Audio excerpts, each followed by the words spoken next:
Sushant, vote চলে এসছে, কদিন বাকি। সবার কাছে একটা অনুরোধ করব, ভোট দেওয়ার সময় একটু ভেবেচিন্তে ভোট দেবেন, কারণ এই সুযোগটা কিন্তু বারবার আসবে না। ঠিক আছে? কারণ ভোট এখন আর ভোট উন্নয়ন নিয়ে হচ্ছে না, এখন ভোট হচ্ছে কেউ মাছ খেতে দেবে না, কেউ মাংস খেতে দেবে না, কেউ ১,৫০০ টাকা দিচ্ছে, কেউ ৩,০০০ টাকা দিচ্ছে, চাকরির কথা কেউ বলছে না। আর অভয়ের মা যে দাঁড়িয়েছে তাই নিয়ে অনেক পার্টির অনেক অভিযোগ, তৃণমূল, বিশেষ করে তৃণমূল বন্ধুদের, ভাইদের। আমি বলছি, রিজওয়ানের কথাটা মনে আছে? রিজওয়ান, প্রিয়াঙ্কা রিজওয়ান, ওদের কথাটা হয়তো তোমরা বলে আছো।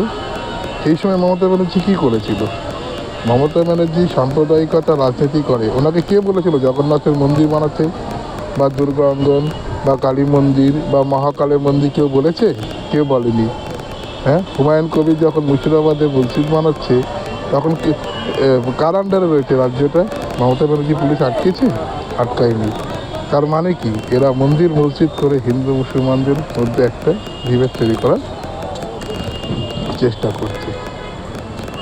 ভোট হবে, মানুষের উন্নয়ন নিয়ে, মানুষের কাজ নিয়ে। যে কাজ করে থাকে না, তাকে আর ছুটতে হয় না, আর বলতেও হয় না 294 কেন আসন আমি পাচ্ছি। সারা বছর কাজ করবেন না, খয়রাতি করে বেড়াবেন। হ্যাঁ, এই ভাতা ওই ভাতা, দুর্গা পুজোয় টাকা দান, এইখানে টাকা দান, ওইখানে পুরোহিত ভাতা, কাজের কিছু তো করেননি। যদি কাজ করতেন না, আপনাকে এই বয়সেও আপনাকে ঘরে বসেও লোকে ভোট দিত, আপনাকে দৌড়াতে হবে না। যুবসাথী, শিক্ষাসাথী, এই সাথী ওই সাথী করে মানুষকে বেকার করে রেখে দিয়েছে। তাই মানুষকে বলবো আমি, 26-এর ভোটটা কিন্তু আগামী প্রজন্মের বাঁচানোর ভোট। তো এই ভোটটা জাতি ধর্ম নির্বিশেষে এমন লোককে দেবেন যাতে সেটা ফিউচারে কাজে লাগে। জয় হিন্দ, জয় ভারত।